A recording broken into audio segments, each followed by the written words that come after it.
Welcome to episode 219 of the Microsoft Cloud IT Pro Podcast, recorded live on February 26th, 2021. This is a show about Microsoft 365 and Azure from the perspective of IT pros and end users, where we discuss a topic or recent news and how it relates to you. In this episode, we're coming to you live from Microsoft Ignite in our offices, at our own houses in Florida, socially distanced from each other because COVID. But all that to say, we bring you an overview of our favorite announcements from Microsoft's Spring Ignite 2021.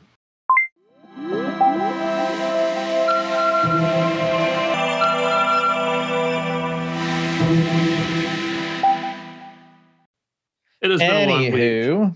It has been tired. A long week. I have a lot of work to do. I overcommit too much. But we were talking. Maybe I should talk about that on here, Scott. I'm starting to get more work than I can handle.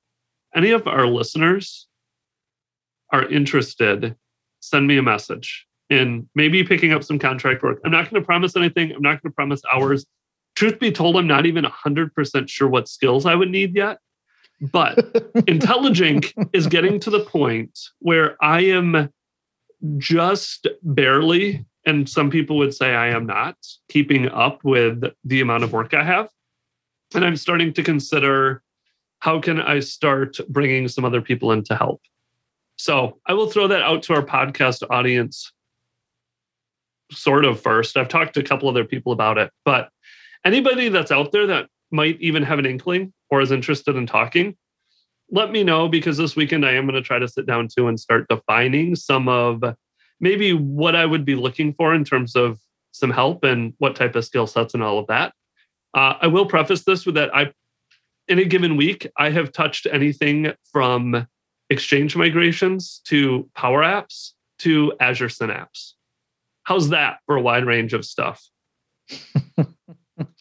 It's like just a little bit. Yeah.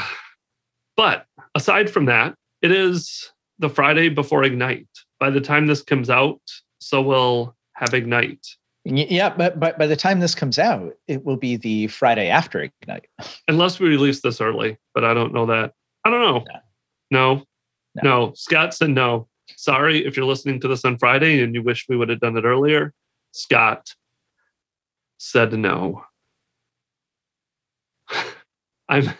It's Friday, Scott. It's Friday, Scott. All right. So anywho, so what do you want to talk about? Let me get you back on track, as it were. Right. Like let's go ahead and constrain that.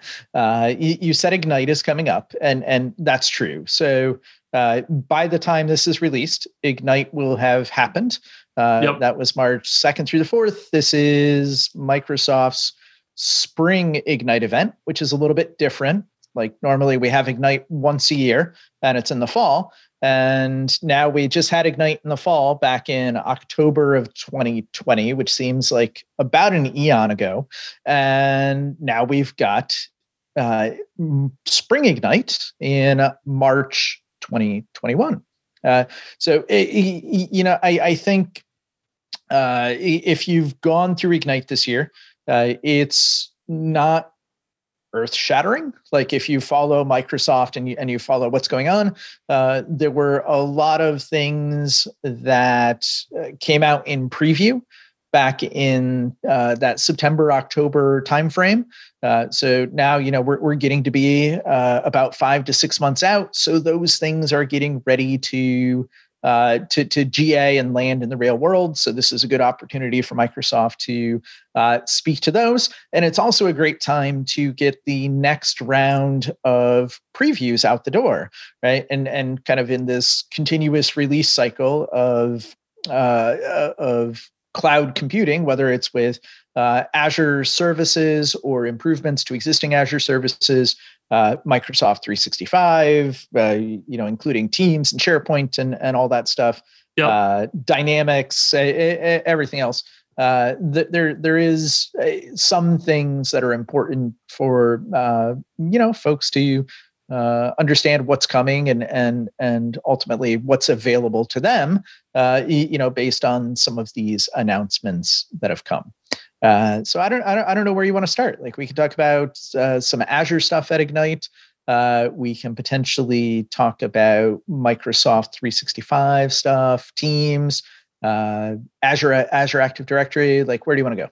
I thought you were going to put me back on the rails. No, let's start with Teams, because there's a couple things there. There's one in particular that my initial scan through the news, I missed it. And then you were like, well, what is this? And I started reading it. And it is intriguing to me, at least, to say the least. I don't know how this is going to change my day-to-day interaction with clients, but I think this may take a step in the right direction for people that are dealing with a lot of external users and trying to collaborate with external users and teams, and maybe even some internally. So Microsoft Teams Connect is one of those announcements that I found intriguing as I went back and read it more. So right now, what we have in Teams is, if I want to go work with a client wants to work with me, I invite them into one of my teams. You actually have to switch tenants. So for me, for instance, I go to like my orgs and everything in Teams. I have 20 different organizations connected with my work account that I can go jump into at any point in time if I'm collaborating with them. I've been invited as an external guest into one of their teams. But that being said, I am always jumping between tenants. Frankly, it's a pain.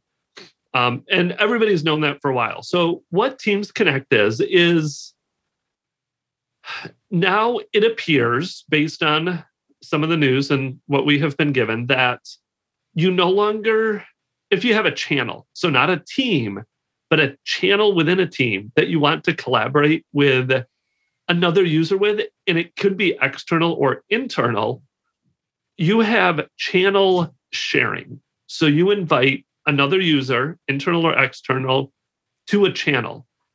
And then that channel is shared with them and actually shows up in the user's primary tenant. So you, Scott at Microsoft, share a channel from Microsoft with me at Intelligent. Now it sounds like I only have access to that channel, not the whole team. And that channel shows up within my Intelligent tenant. So I'm not tenant switching in order to get to this channel you've shared with me. Yeah, it's kind of like private channels plus. Right. Or right? even yeah, keep going. Sorry. No, I was going to say that capability to carve off a single piece of a team and not have the entire bucket going out to be consumed by the world. I think it'll be interesting to see like how this one manifests itself, because private channels still have their idiosyncrasies, right? There's caveats to support for apps and which tabs you can have in them and things like that. So getting clarity around, does this build off that private channels capability, or is this something new that potentially like even does this take away the need for a private channel? Like if I can have more functionality with it, right? Like is there a better way to execute this? Right. Well, I think so. I'm going to speculate that private channels will not go away. And I'll give you a couple of use cases, because this is like the inverse of private channels, right? Because with private channels, you invite somebody to the team, they have access to the entire team and all the channels by default. And then if there's something you don't want all the team members to see, you invite them, or you create a private channel and don't invite them to it. So all the channels by default, create a private channel if you want to hide something. This is essentially, it sounds like hide the whole team by default, invite someone to only the channel you want them to see. Yeah. So I guess I work on a lot of projects where that's the way private channels is actually being used. Like people are creating a team. It's got a general channel that nobody ever talks in and nobody ever uses. Yep. And then it's 20 private channels, all with distinct groups and distinct operations and things like that. Got it. See, and I've done a few, I will think some of the training I have done Alexa's talking to me. I don't know if she comes through in the background or not. But I have done a few of those trainings where they have a team for the class, for the training that we're delivering. And then they have several channels that are in there where it's like the general channel, and they maybe have like a networking channel, and they maybe have channels for different tracks or whatever it might be. They have 5 different channels that everybody that's taking the class has access to. And then they carve off like one private channel for the speakers that only speakers or only trainers or whoever it is has access to. And that's where I don't think private channels will go away, because there it's by default, everybody needs to be in this team. Everybody has to see all the channels for the different categories of activities that may take place during the course of the event or the training.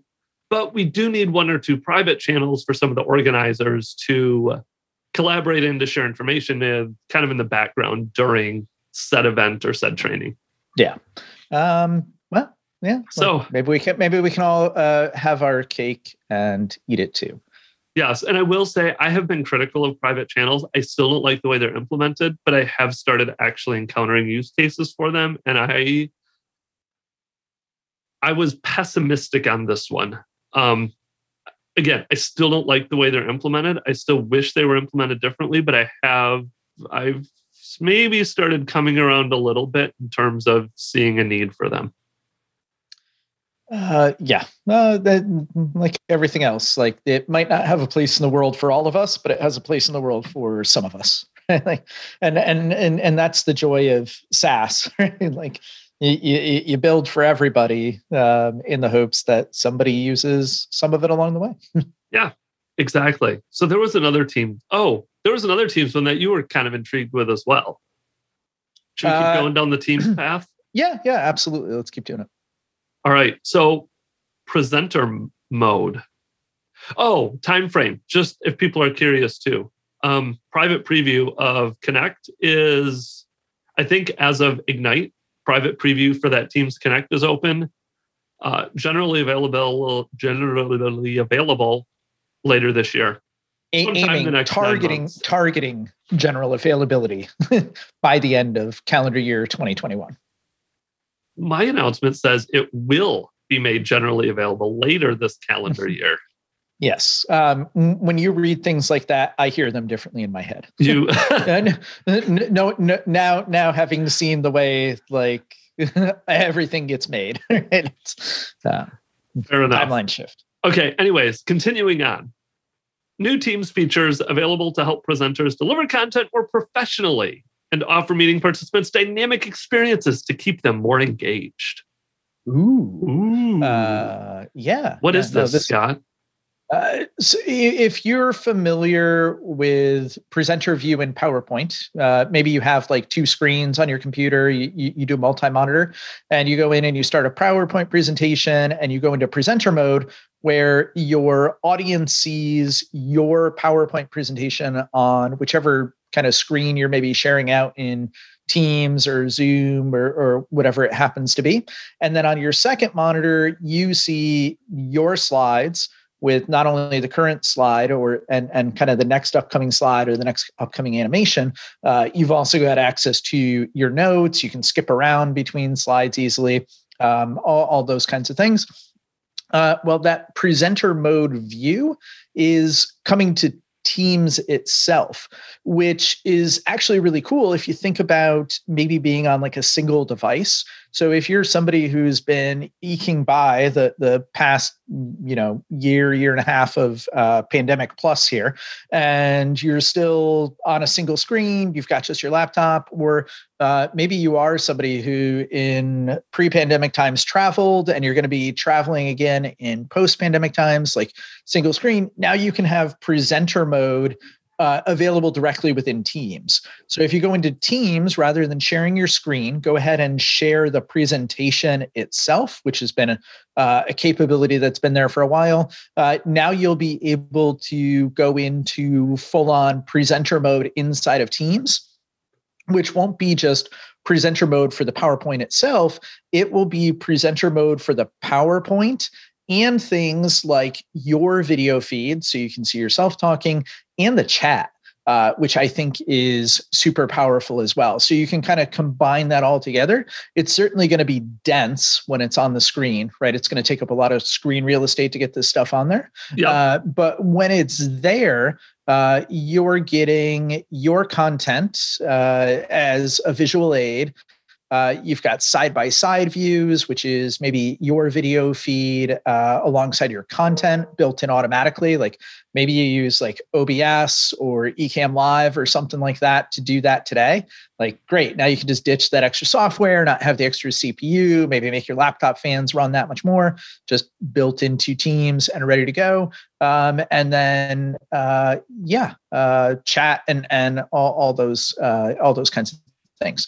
So you're going to have presenter mode. You're going to have a new dynamic view that's kind of separate from presenter mode. But what dynamic view is, it will intelligently arrange meeting elements around your presentation. So it'll figure out like maybe where to place the gallery in regard to content. Like, can Teams automatically shuffle the view around so you maybe have more natural eye contact, things like that. Along the way, which is kind of cool. And then there's also a new capability, which not new, it's been in preview, but PowerPoint Live in Teams is now GA. So if you are somebody who does share your full desktop in a virtual meeting, then you're going to have some more options there as well. So kind of like presenter mode, PowerPoint Live gives you access to meeting chat. You can allow attendees to navigate at their own pace, all those kinds of things. Yeah, and there's some new stuff coming too. It looks like there's some new options coming. Standout, which is shows the speaker's video feed in front of the shared content.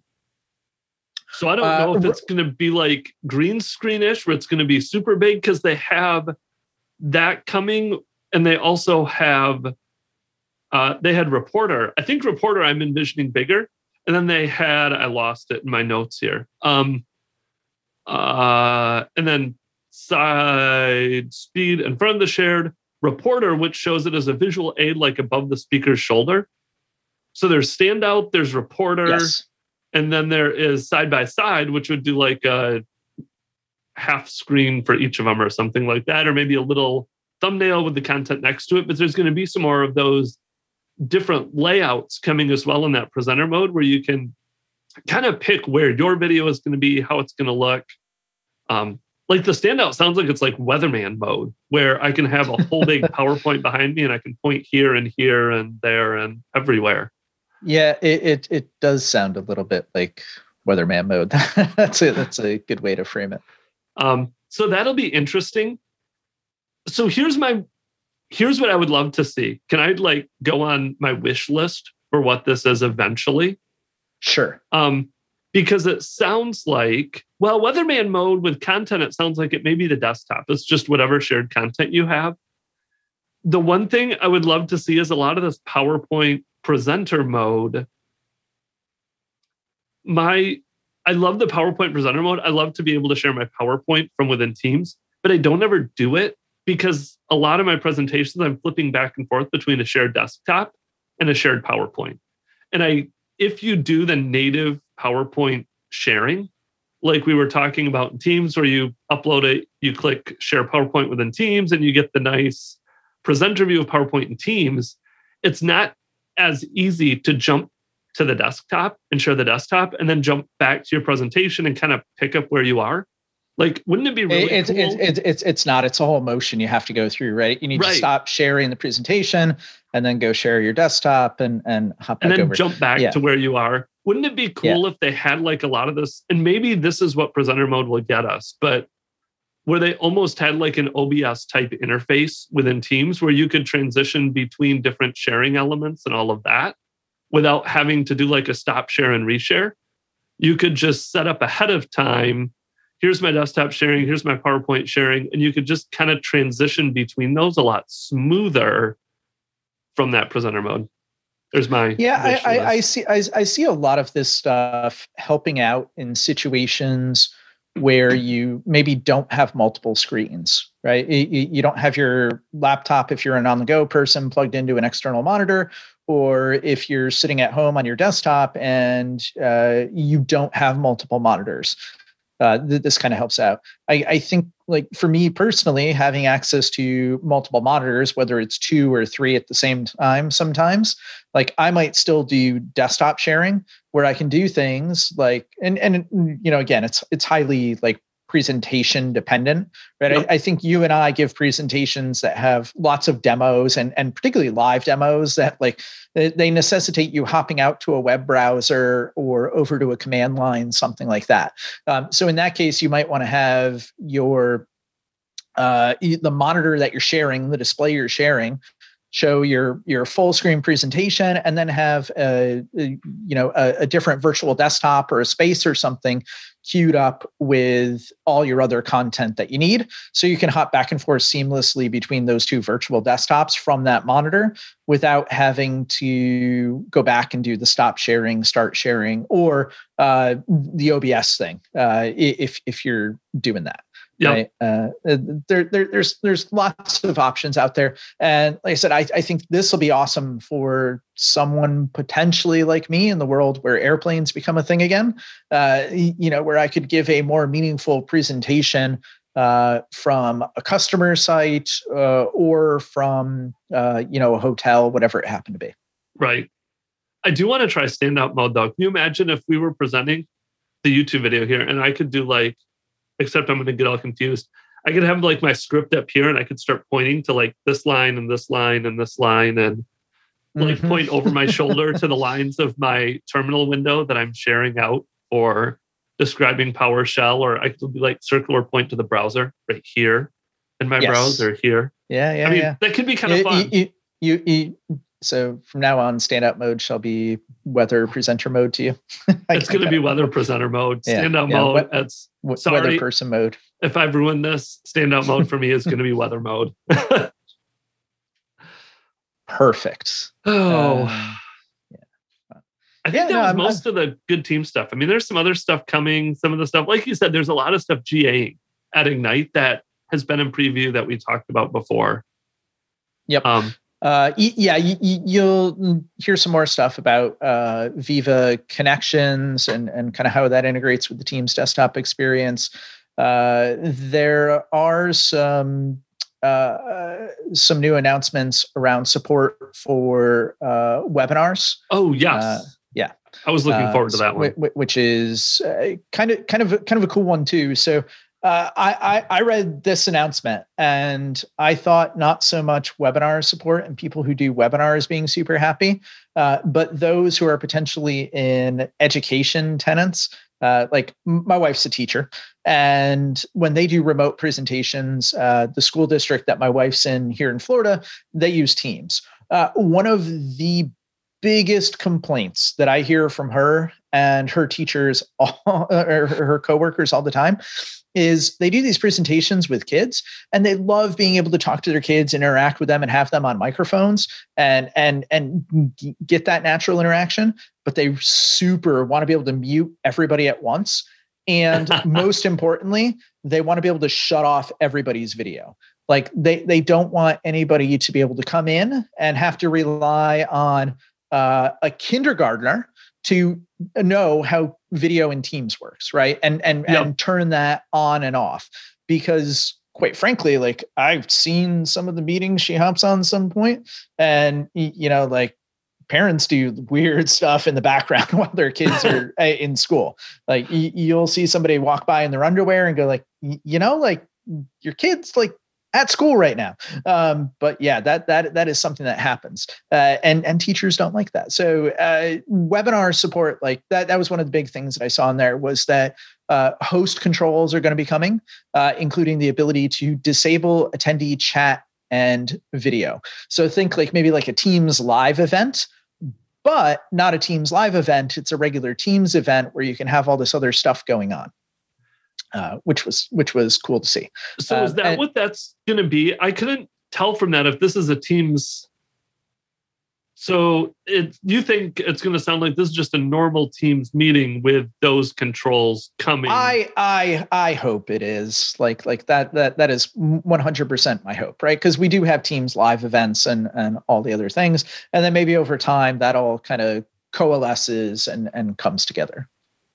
Yeah, which would be nice, because one of my big things is like Teams live events. I don't like the way that you only have Q&A. Like some of the live events, if I would do it more from a webinar perspective, I want to be able to have chat. So if this is kind of that middle of the road of it gives you more controls than a Teams meeting, but more functionality than a live event, this would be really cool.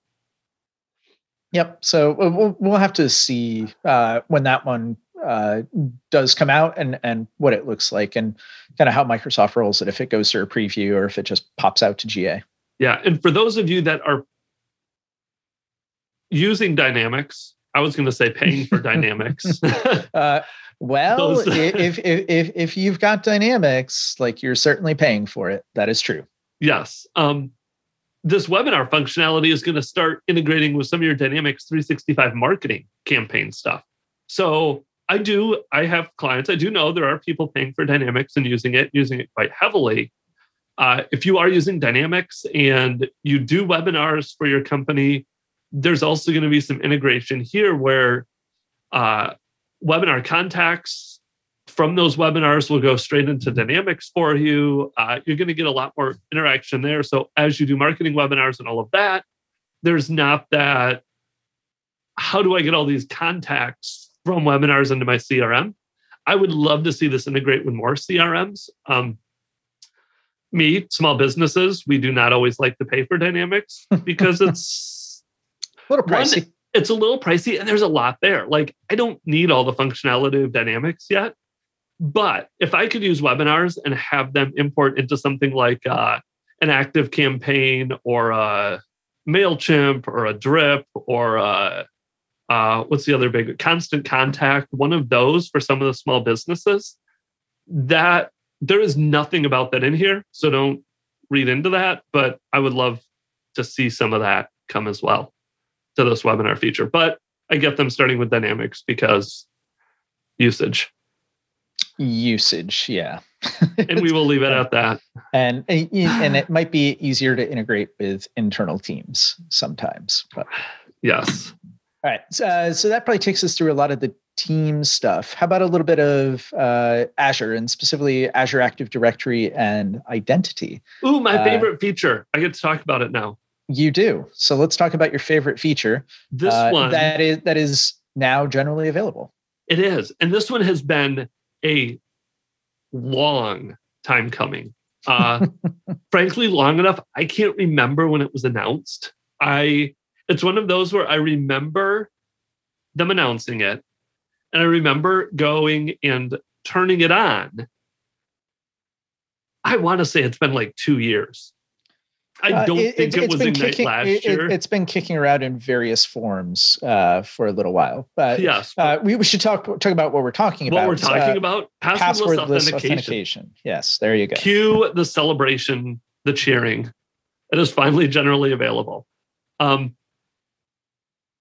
Employees at organizations that activate it, they no longer need to use passwords to sign in. So this is going to tie into a few different things. They can sign in with a look, with a tap, Hello for Business, the Authenticator app, compatible FIDO2 security keys from certain partners, Yubico, Fidian, AuthentTrend, some more. Again, I've been using this just with my Authenticator app on my phone. I think it has been about 2 years now, where most of the time, because to be fair, it hasn't always worked all the time because it does depend some, I think, on what you're logging into. But when I log in, I put in my username. It says, here's the number. Go open up your phone and push this number on the phone. I get a prompt on my phone, pops up with 3 numbers. I select the number and it logs me in.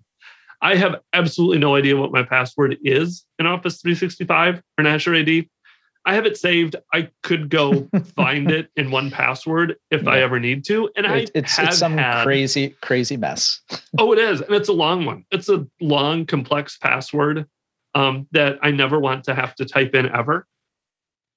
and I have had to use it. I've had to go copy it out of 1Password and use it. But being able to use passwordless, one, I think it's really nice and convenient for your users, no matter what method you're using. If you're using the Hello, the visual, the fingerprints, the Authenticator app, super convenient. And it does put you in a better security position because people don't have to use their passwords. They're not just changing one character or two characters every time they have to change a password. And you're able to enforce longer, complex passwords because once they set it, they can forget it. They're not always worried about picking one they can remember all the time to type in. So I'm really excited for this to GA and to continue to see where this goes, especially because I was working with Windows Hello for Business. We should talk about that. There's some interesting things there with Windows Hello for Business. What's going on with Windows Hello for Business? Well, it would take longer than we have today. I was working on it specifically with logging into Windows 10 and MFA authentication to Windows 10 to meet some of the NIST and CMMC requirements. Oh, yes. Yeah. For device security. That's a different conversation. You are correct. Yes, not one today. But if you would like to get away from your users typing in passwords to log into all things Azure AD, and even if you weren't looking to get away from it, you should go look to get away from it and go check out this passwordless authentication support and how you can go to it, because I think it's one of the greatest things ever in Office 365. It's one of my favorite features. When it works, it is very good. Or yes. when you are in a position where you can implement it, it is very good. And by and large, I've had really good luck with it, except for that one time when it didn't work. But that was when MFA didn't work for anybody. So that's the only time. And again, every once in a while, I do still have to type in my password. But this has been really solid for me, even through preview. And now it has GA'd. I don't see a date, though. I'm assuming it's like GA'd as of Ignite. As of Ignite will generally be the way those things flow. Yes. So that is the one Azure AD security identity. I don't know that there were any other ones besides that one that jumped out at us. Were there? No, I think a lot of Azure things are kind of GAs of services that have been in preview for a while, or potentially kind of planned updates for other services, at least in the areas that you and I probably care about a little bit more. Like there might be some super exciting thing in say like AI or machine learning that I just know next to nothing about, and I'm not prepared to talk about it. A couple of things we talked about in the past. We talked about Azure Resource Mover. Azure Resource Mover is now generally available. So that's a good one to see that get out the door. And now that it's GA, hopefully we can see more services added to that over time. So Resource Mover is a service that helps you move resources, not only between subscriptions, but potentially between tenants and things like that as well. So being able to holistically move your resources from one region to another, particularly if you have things like maybe say, we talked a couple weeks ago about new regions getting access to availability zones. And maybe sometimes you want to move into those regions because now they have those features because they're a little bit closer to you, like better latency, whatever your reason is for being there. You can use things like Resource Mover to help you execute that motion and get those things to where they need to be. So that one's good to see get out the door. Azure Arc for Kubernetes is now generally available. So that's a good one. You run Kubernetes on premises or on some other premises, but you want to have insights into things like cluster health, node health, potentially pod health, and kind of a single unified dashboard for that within Azure. Azure Arc will bring that together for you. And also ML is coming to Azure Arc.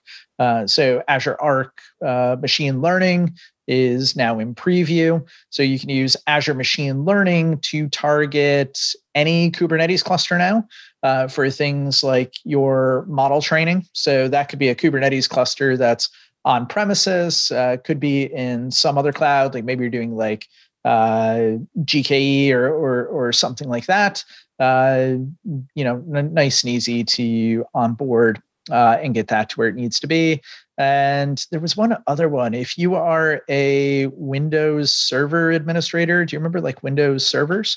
Yes. I was just looking at one of these that is kind of buried in the auto manage.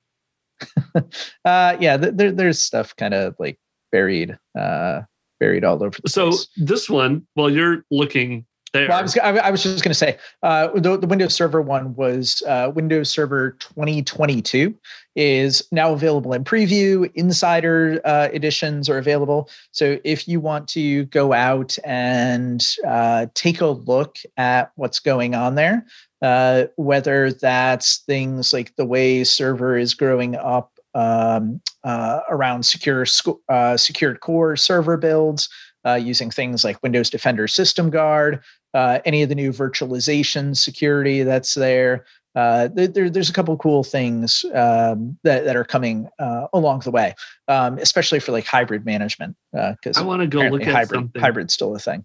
Can you join Server 2022? Does it say to Azure AD?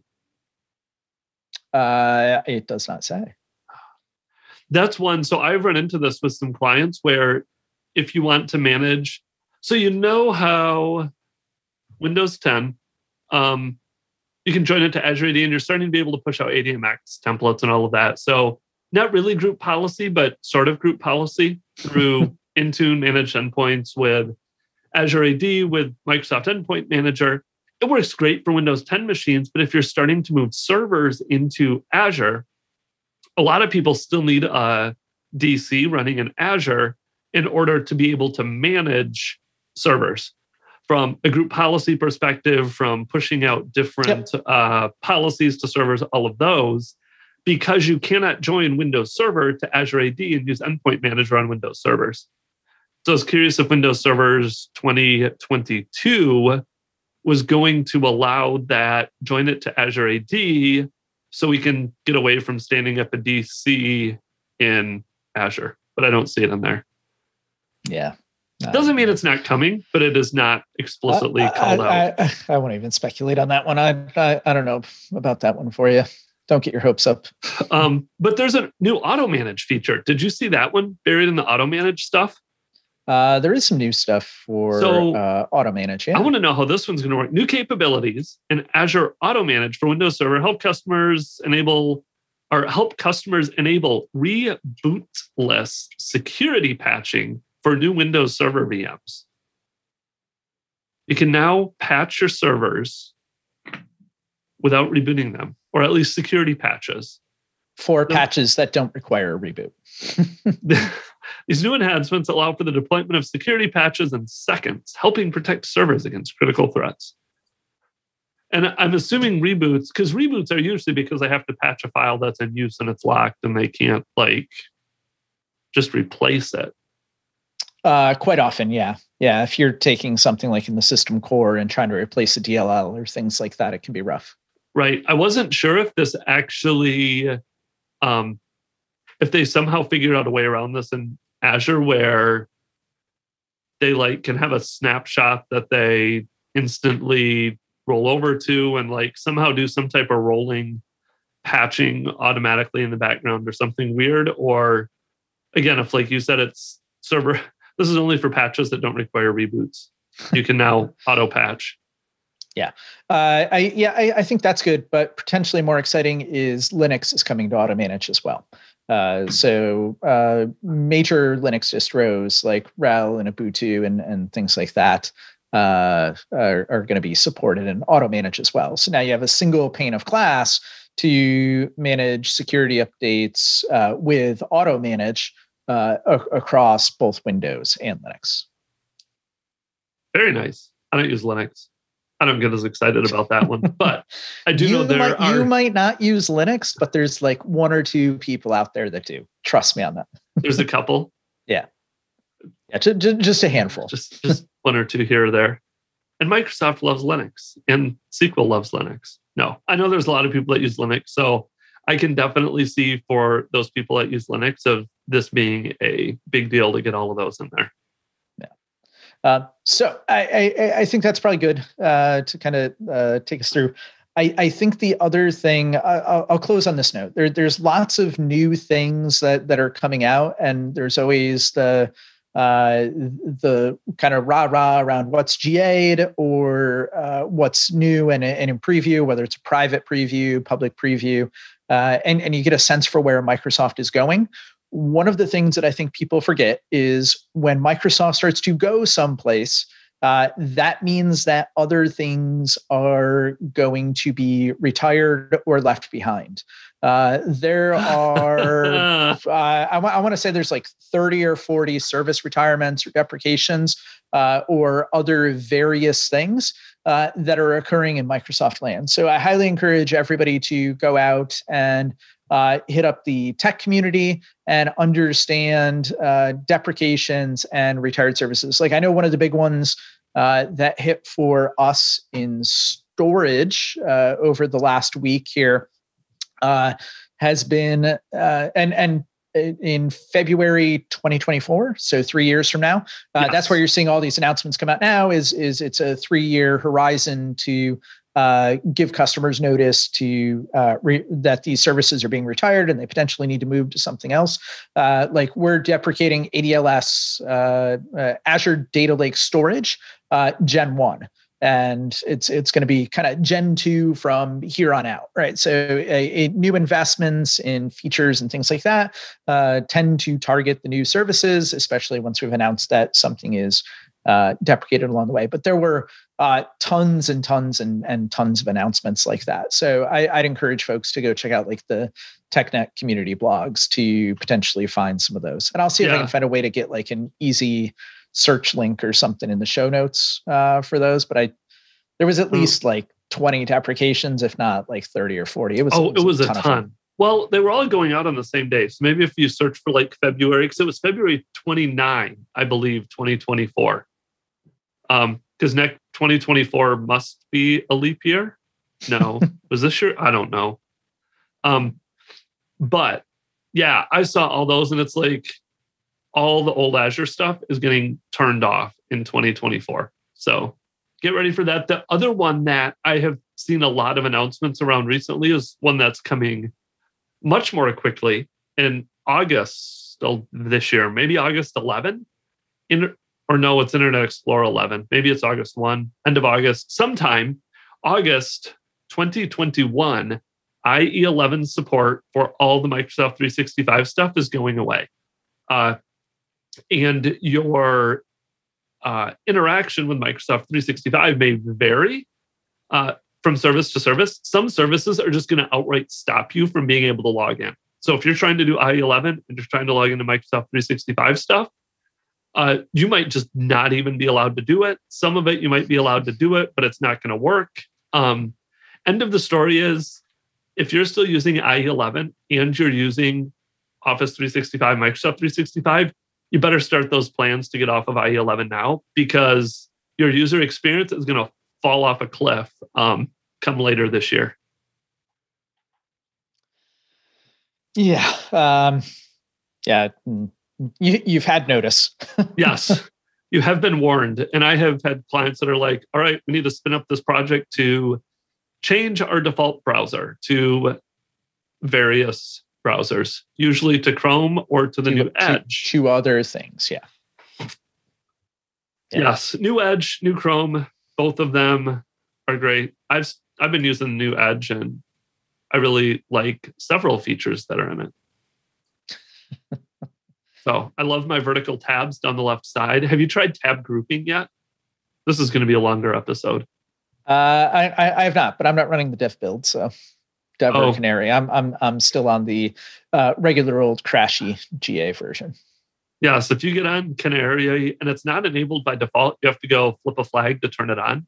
You can actually group your tabs. So I have like a social grouping of tabs, and I can put Twitter, LinkedIn, Facebook, YouTube, Reddit, all of those in it. I can like minimize and expand this grouping of tabs so that I don't have the notifications in my face and I don't get distracted. So I am using vertical tabs on the left side.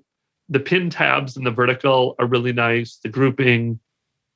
And a lot of that's in other browsers too. Like Brave has some of it, Firefox has some of it, Chrome. So it's not unique to Edge, but that is just where I'm using it.